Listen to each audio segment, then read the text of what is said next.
My father handed my sister the company I built. I walked away, joined our biggest client, and watched the firm that ignored me collapse without me. For 14 years, I worked for Matthews Commercial Construction, my family's firm. I began as a worker during summer breaks when I was 22, learned estimating in college, and finally became the operations manager after graduating with an engineering degree. Clara had been living her life in New York, following a marketing profession and taking infrequent vacations, whilst I had been here developing, growing, and sacrificing. "Ethan," my father's voice cut through my thoughts. "Did you hear what I said?"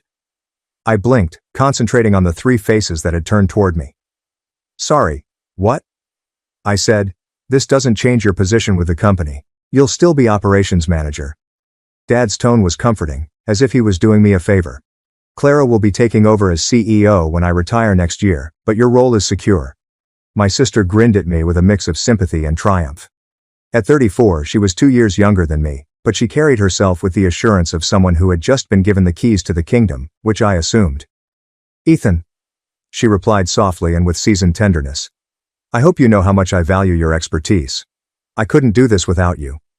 I glanced at her, wondering if she truly believed Clara had worked for the company for exactly 1 year. 1 year, versus 14 years. "Why?" The query slipped out before I could stop it. "Why Clara and not me?" The room went silent. Logan became really interested in organizing his briefcase. My mother's smile tightened.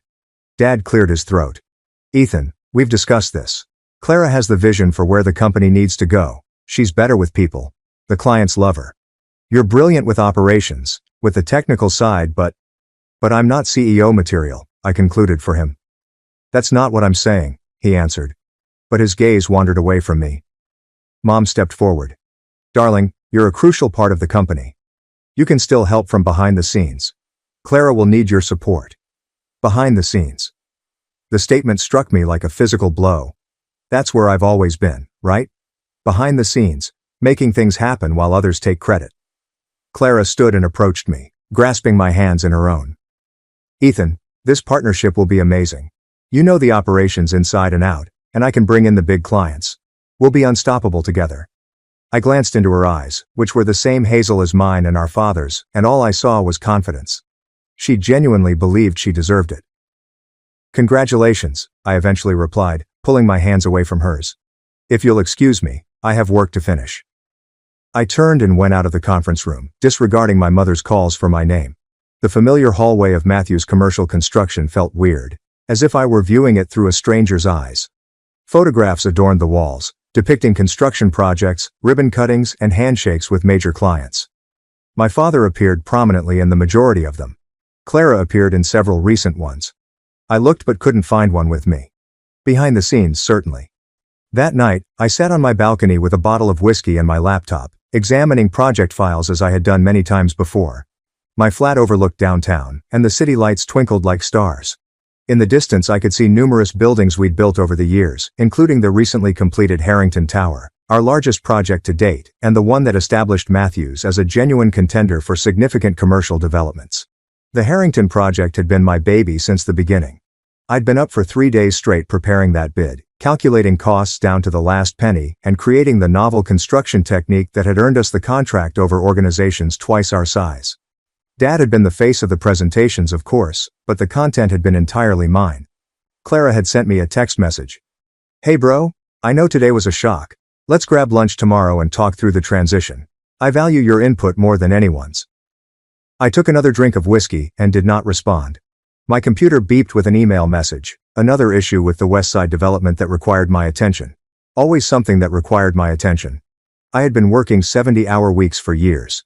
Holidays spent on job sites, vacations cut short by emergency calls, and personal relationships sacrificed for the sake of the family business. All because I believed that one day, I will own the company. What a fool I had been. I shut down my laptop and leaned back in my chair, peering up at the night sky. A conclusion was building in my head, becoming clearer with each passing moment. If I wasn't going to inherit the company, and if all of my efforts were worth so little to my family, maybe it was time to reevaluate my level of dedication. No more 70-hour weeks. No more emergency calls in the middle of the night. I won't be sacrificing my life for Matthews Commercial Construction anymore. From now on, I would work my scheduled hours. No more or less. I would take the weekends off. I would use my vacation days, and most importantly, I would begin exploring for other options. The concept should have scared me. Instead, it felt like freedom. The next morning, I arrived at the workplace at 8 a.m. sharp. Almost an hour later than my typical start time. Several employees did double takes when I walked through the front entrance, coffee in hand. "Everything okay, Ethan?" inquired Grace, our receptionist, who had been with the company longer than I had. "Never better," I said, smiling. "Beautiful morning, isn't it?" My office was already vibrating with messages. 4 voicemails from superintendents on various job sites, 16 emails designated as urgent, and 3 project managers standing outside my door. I greeted the project managers, listened to their issues, and gave them clear, unambiguous advice in 40 minutes. No hand-holding. No assuming their troubles as mine own. Simply easy management. Clara appeared at my doorstep at midday.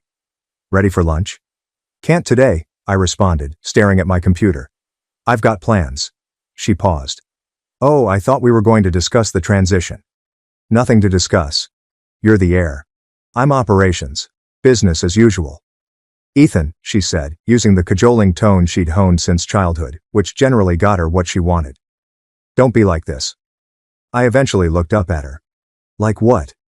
"I'm doing my job, Clara. Exactly my job. Nothing more, nothing less." She scowled and studied me. "Dad remarked that you hadn't returned his calls." "I've been busy. Too busy for the Westridge bid. He claimed you were meant to examine the final statistics. But you haven't sent them." I slumped back in my chair. "That wasn't in my calendar for this week. If it's urgent, I can look at it next week." "Next week?" "Ethan, the bid is due Friday." "Then someone should have put it on my schedule with adequate time for review." I moved my attention back to my computer. "I'm sure you can handle it, though. You're better with clients, after all." The hush between us lasted until Clara eventually spoke, her voice tense. "Fine. I'll tell Dad you're unavailable. You do that." After she had departed, I sat back and took a long breath. A part of me felt guilty. I'd never shied away from responsibilities, yet a huge part of me felt a sense of grim satisfaction. Allow them to witness what happened when I quit working myself to death for a company that would never be mine. At exactly 5 p.m., I turned off my computer, collected my belongings, and walked out of the office. I did not check for any last-minute emergencies. I didn't do my customary rounds to make sure everything was ready for the next day. I've just departed. The freedom was intoxicating. The Westridge bid was sent out without my assessment. We lost to a competition by a short margin due to an error in the materials estimation that I would have noticed right away. My father summoned me to his office the following Monday. "What the hell is going on with you?" he asked, his cheeks heated with rage. "We lost Westridge because of a rookie mistake in the bid." I sat peacefully across from him. "That's unfortunate." "Unfortunate? We've been courting Westridge for 4 years. This was our chance to break into the healthcare sector." "I believe Clara was handling that bid," I responded evenly. "You know she doesn't have your eye for the technical details yet," he said with frustration. "She needed your expertise on this. And if someone had scheduled time for me to review it properly, I would have provided that expertise. During business hours." Dad's eyes narrowed. "What's that supposed to mean?" "It means I'm no longer available 24/7. I work from 8 to 5, Monday through Friday. I take lunch breaks. I go home on time. I don't check emails on weekends." "Since when?" "Since you made it clear that my 14 years of sacrifice for this company meant nothing in terms of succession." His face lost its color. "Is that what this is about? You're punishing the company because you're upset about Clara?" "I'm not punishing anyone," I explained. "I'm simply adjusting my work-life balance to reflect my actual position in the company, an operations manager with no stake in its future." "You have the same stake as always. Nothing's changed in your compensation package." "Everything's changed, Dad. You can't expect me to work like an owner when you've made it clear I'll never be one." He raked a hand through his graying hair, frustration visible on every line of his face. "I need you, Ethan. The company needs you. And I'm here during business hours, doing exactly what my job description entails. No more, no less." Dad gave me a long stare before sighing. "I've got a meeting with the Harrington Group on Thursday. Their CFO specifically asked that you be there. Something about wanting to discuss the cost-saving measures you implemented on their tower project." I checked my calendar. I can make 9:30 to 10:30 a.m. work. If the meeting's at 8:30, then I'll be there for the second half. I stood up. Is there anything else? He looked at me as if I was a stranger. Maybe he was. No. He replied finally. That's all. As I came back to my office, I could feel employees' eyes on me. Word had spread about the Westridge offer. People whispered, wondering what was going on with the Matthews family. Let them wonder, I reasoned. Let them all wonder. The meeting with the Harrington Group proved disastrous. I came about 9:30 a.m. As planned, I slipped into the meeting room and quietly apologized for my delay. My father gave me a look that could have frozen hell, while Clara simply looked perplexed. The Harrington executives, Alexander Pierce and his executive team, were studying financial predictions for their next venture. Ah, Ethan, Alexander remarked as he recognized me, just the man we need. We were discussing the implementation of that modular approach you pioneered on our tower project. We'd like to use a similar method for the new development, but with some modifications. For the next hour, I was completely involved, answering questions, sharing insights, and making enhancements to their planned changes. This was the aspect of my career that I actually enjoyed. Solving complicated challenges, devising new techniques, and adding value. Alexander called me aside after the meeting ended. I was worried when you weren't here at the start, he told me. Frankly, your father and sister seemed a bit out of their depth on the technical side. Clara is still learning the business, I explained tactfully. So I gathered, he murmured with sharp eyes. Your father mentioned she'll be taking over as CEO. Interesting choice. I said nothing, which appeared to tell Alexander all he needed to know. Well, he says, I want you to know that Matthews got the Harrington account because of you, Ethan. Your expertise, your creativity, your attention to detail. I hope that doesn't change, regardless of the company's internal arrangements. I appreciate that, Alexander. He gave me his card. If you ever decide to make a change, give me a call. We're always looking for talent like yours. I nodded as I pocketed the card. Thanks. As Alexander and his colleagues left, my father approached, his look a mix of relief and resentment. You saved that meeting, he said reluctantly. I did my job, I told him. Where were you for the first hour? I told you I could only make it from 9:30 to 10:30. I had other commitments. Dad's jaws tightened. What commitment could possibly be more important than the Harrington Group? My life. I answered simply. Now if you'll excuse me, I have work to finish before the end of the day. As I went away, I heard Clara question our father. What's going on with him? His furious response was, I don't know, but he needs to snap out of it before he costs us everything. I smiled to myself. They still didn't understand it. They assumed I was having a temper tantrum and would ultimately grow out of it. They had no idea I was already working on my resume and reaching out to industry contacts. I had no idea Alexander Pierce's card was not the first such offer I'd received over the years. It was simply the first one I was seriously contemplating. Let Clara handle it, I reasoned. She is the heir, after all. A week later, chaos broke unleashed. I was examining superintendent reports when my father stormed into my office, his face ashen. Harrington just called, he stated without elaborating. They're reconsidering their future projects with us. I looked up slowly. Why would they do that? Apparently, there's been a misunderstanding about the timeline for their new development. Clara spoke with Alexander yesterday and agreed to a completion date 5 months earlier than we discussed. That's not possible with their design requirements, I answered flatly. Not unless they want to increase the budget by 45%. I know that, Dad snapped. Everyone in this business knows that. But Clara thought she could win points by promising an aggressive timeline. And now Alexander is saying either we honor the timeline Clara promised, or they'll reconsider their relationship with us. 18 million in future contracts, Ethan, at risk. I leaned back in my chair, taking the information in. What do you want me to do about it? Dad looked at me with surprise. What do I want you to do? I want you to fix this. Call Alexander. Explain the situation.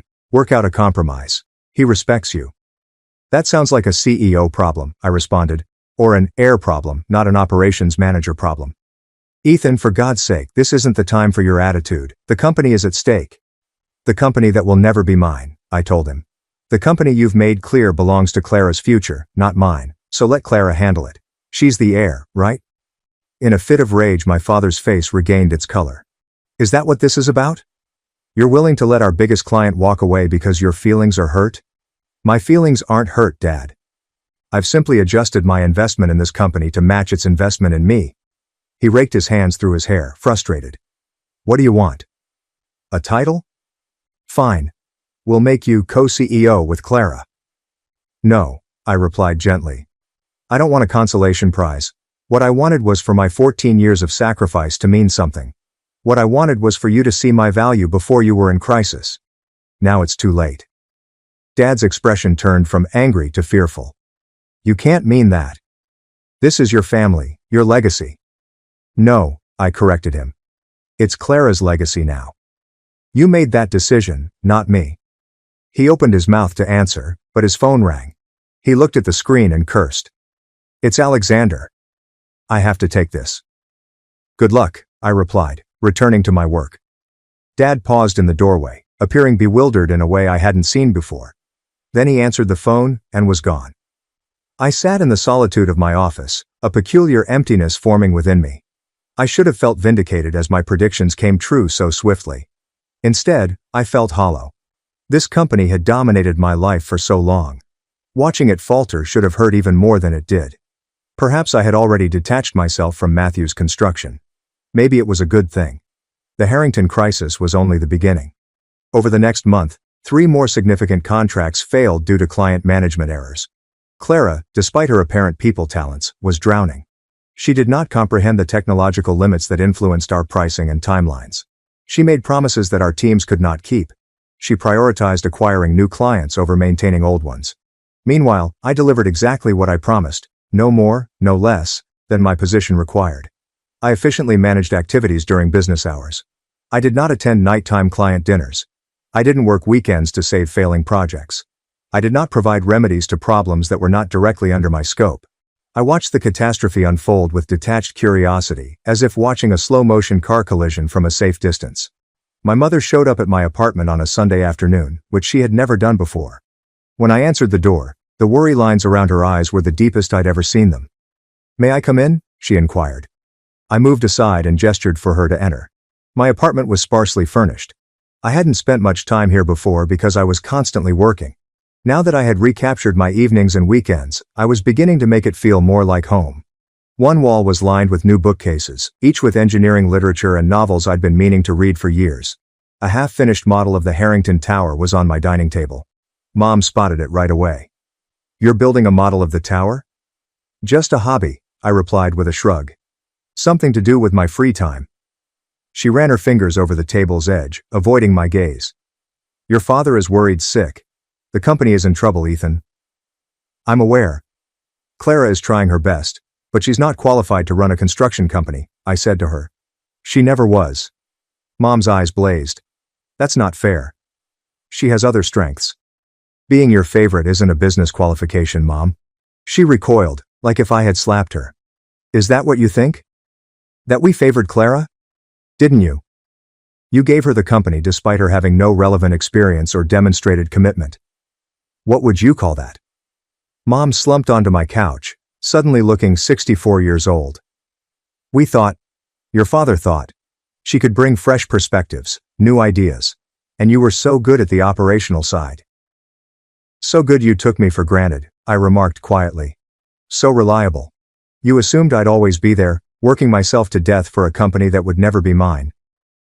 The company has always been yours too, Ethan. I laughed without humor. No, it hasn't. And now you're here because you're finally realizing what that means. Mom's eyes flooded with tears. Your father wants to talk to you. Really talk about the future, about your role. Will you meet with him? I pondered denying but realized I didn't have the heart for it. Regardless, they were still my parents. When? Tomorrow evening. Dinner at the house. She stood, went toward the door, and then hesitated. He's not sleeping, Ethan. None of this is easy for him. It's not easy for me either, I explained. The difference is, I've had 14 years to get used to disappointment.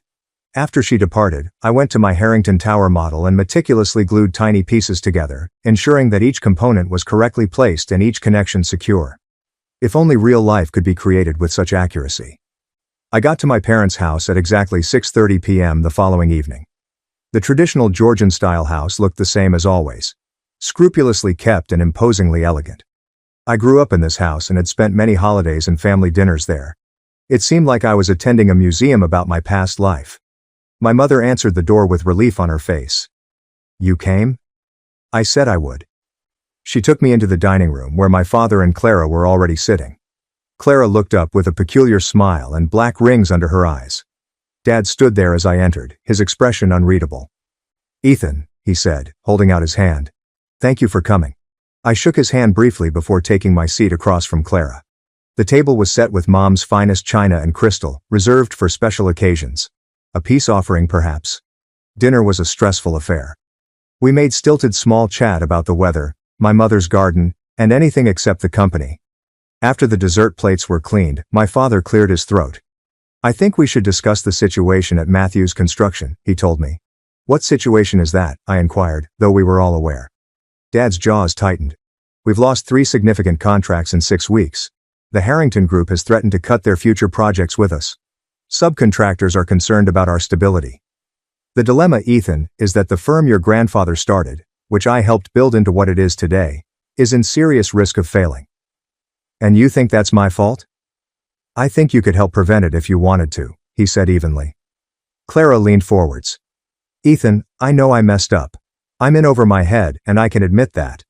But this is our family legacy. Please don't let it fall apart because you're angry with us."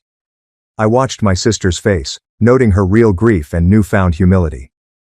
"It's not about anger, Clara. It's about value. About recognition." "We recognize your value," Dad emphasized. "That's why we're here. We need you back, fully committed." "On what terms?" Dad exchanged glances with my mother. "Equal partnership with Clara. Co-CEOs with a clear division of responsibilities. You handle operations, technical oversight, and project management. She handles business development, client relations, marketing, and succession." I pressed. "What happens when you fully retire?" "The 2 of you will share ownership, 60-40. I sat back and considered the proposition. It was more than I had anticipated. A full reversal of their previous decision. But it seemed hollow.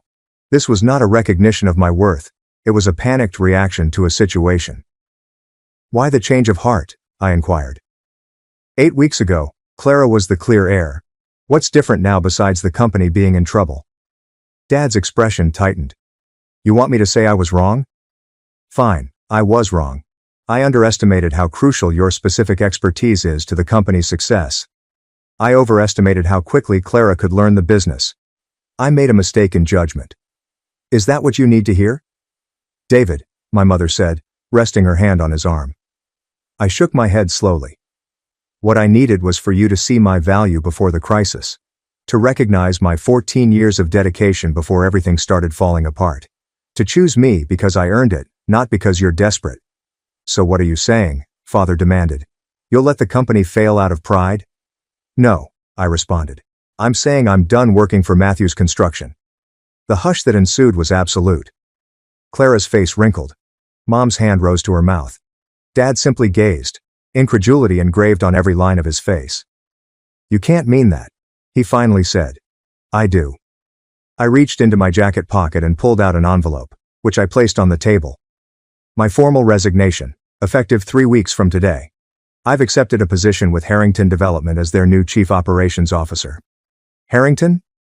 Dad's voice was scarcely audible. "You're going to work for Alexander?" "He made me an offer I couldn't refuse. Full executive authority over operations.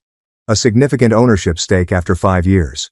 Recognition of my expertise and value from day one, not as a desperate afterthought." Clara discovered her voice. "You're abandoning us, your own family?" "No, Clara.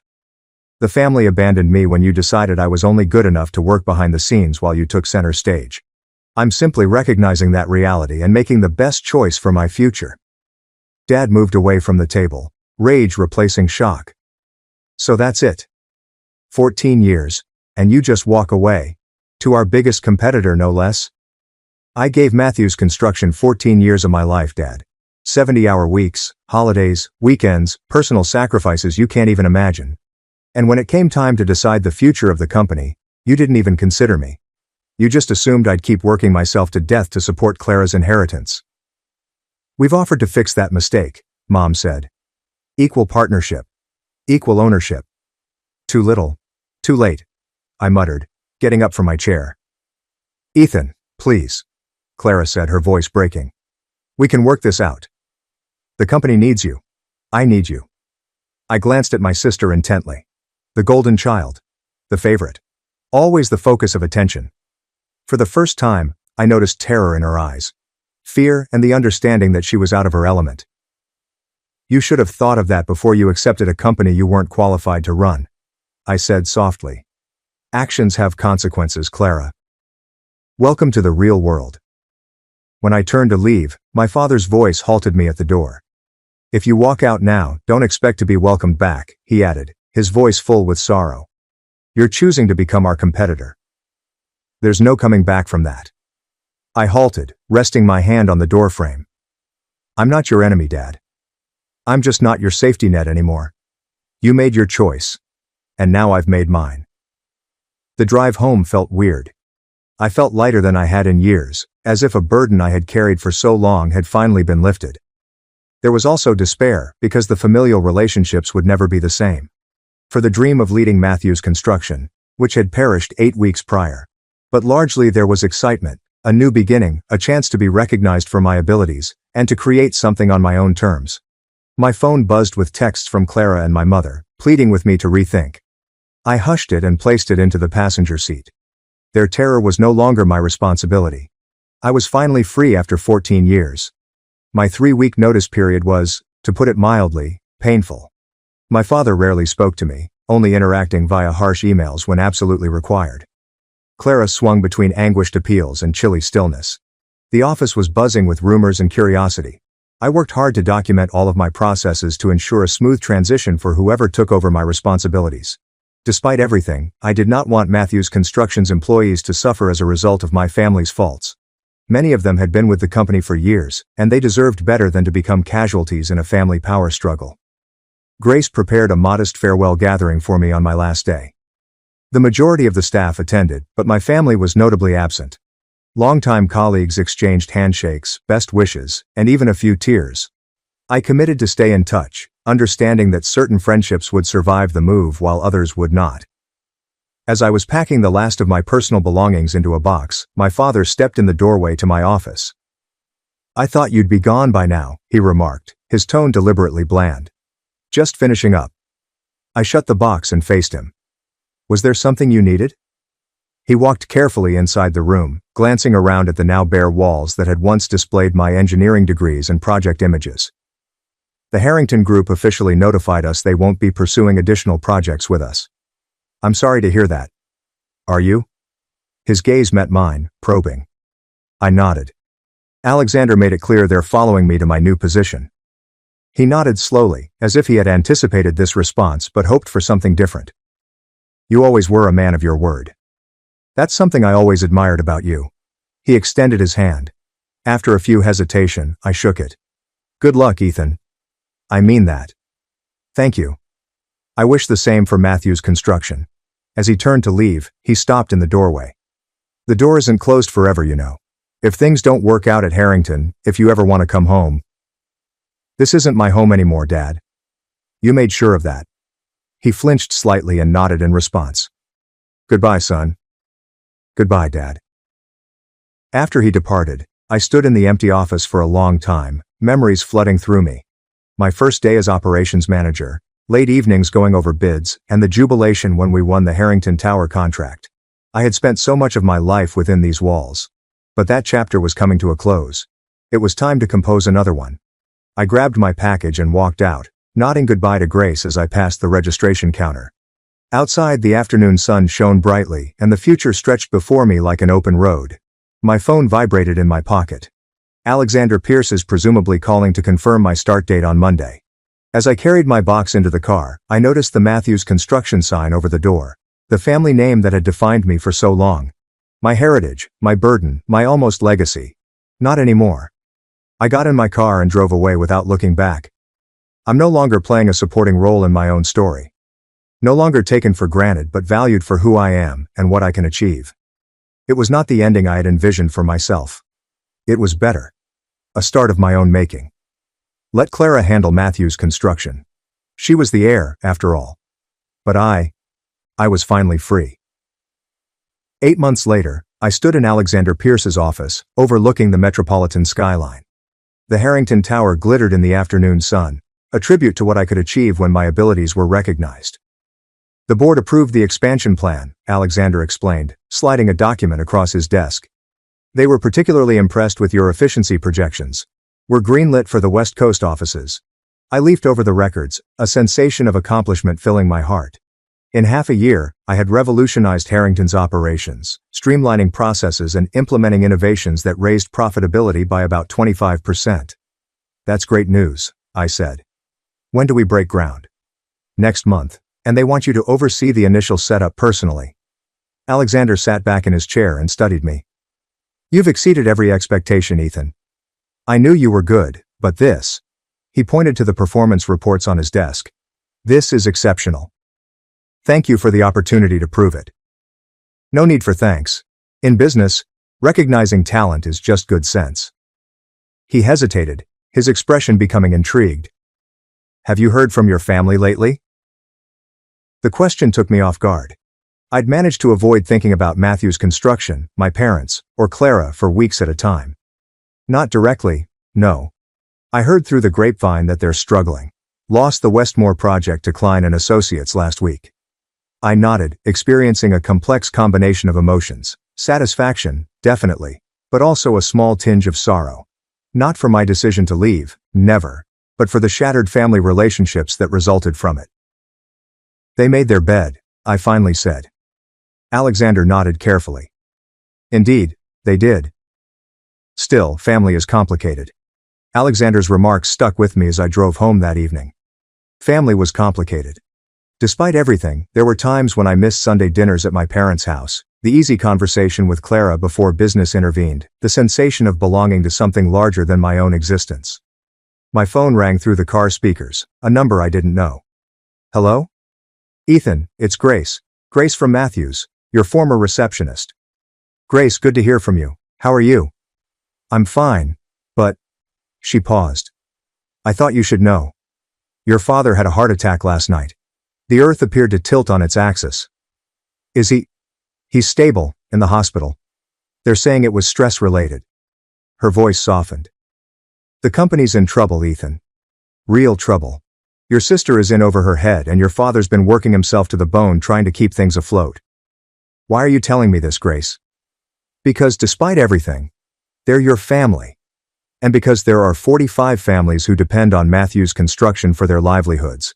Good people who had nothing to do with how you were treated. After we hung up, I sat in my car, watching the sunset paint the sky with orange and pink. 8 months ago, I left Matthew's construction without looking back, resolved to establish myself somewhere. I'd exceeded my greatest aspirations. I had nothing more to prove. Not to my parents, Clara, or even to myself. Perhaps that is why, for the first time since leaving, I allowed myself to seriously consider what was going on at my family's company. Not with satisfaction for their difficulties, but with an objective assessment of the circumstance. Matthew's construction was failing. My father was at the hospital. Dozens of families faced an uncertain future. And while none of that was my duty, and I'd earned the right to say, let Clara handle it, I discovered I couldn't simply ignore it. Not because I owe anything to my family. Not because I forgot about their betrayal. But the betrayal no longer defined me. I'd moved on, established a new life, and demonstrated my value. I was no longer pained, and was acting from a position of strength. I picked up the phone and dialed Clara's number. It rang 3 times before she responded, her voice thin and exhausted. Ethan, is that you? It's me. Grace called about Dad. How is he? Stable. She seemed fatigued. The doctors say he needs to reduce his stress levels dramatically. And the company? After a brief pause. It's bad. We're going to lose the Miller contract next week unless we can somehow cut costs by 12%. 3 project managers have quit. Suppliers are demanding payment up front because they've heard rumors we're going under. Her voice crackled. I don't know what to do, Ethan. I'm in so far over my head. 8 months ago, such remarks would have made me feel vindicated. Now they've made me sad. I'm headed to the hospital, I finally said. We should talk. About Dad. about the company, about options for everyone involved. You'd do that? After everything? I reflected on Alexander's statements about family being complicated, the thrill of proving myself at Harrington, and the 45 families who relied on Matthew's construction. I'm not making any promises, I explained gently. But yes, I'll come talk. As I got back on the road, I realized something essential. True freedom meant more than merely fleeing the past or proving one's value. It was about choosing your path ahead from a position of strength, on your own terms. It may even be necessary to circle back at times. Not back where you started, but somewhere new, built on the old. I wasn't sure what would emerge of my chat with Clara. Maybe nothing. Perhaps a consultancy agreement could assist stabilize the company. Maybe something else entirely. What I did know was that whatever occurred next would be my decision, made not out of desperation or obligation, but with the confidence of someone who knew exactly what they were worth. And that, more than anything else, was the actual victory. Living well, on my own terms, with the freedom to pick my own way ahead.